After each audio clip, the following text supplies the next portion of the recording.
nusyus seorang isteri. Nusyus ni gini, banyak sangat dah.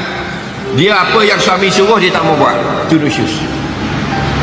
Suami kata masak nasi hari ni, malas aku nak masak, deraka pada suami. Buat air 8 tahun dah aku buat air kemung, muah buat sekali, deraka. Faham lagi? Tak boleh deraka. Jangan, melainkan suami suruh benda haram. Suami kata jangan pakai tudung malam ni sekali, pasal kita nak makan malam dengan menteri-menteri. Ada menteri tak pakai tudung, jangan ikut tu. Tak kira tu dia nak masuk neraka, bini kita tak mau masuk neraka. Faham? Jangan deraka. Apa dia kata AA, BB.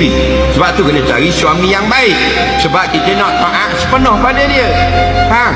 Ni suami pelik-pelik, suami rambut sini kuning sini hitam. Ramai ni tengok, dia buat rambut kala-kala.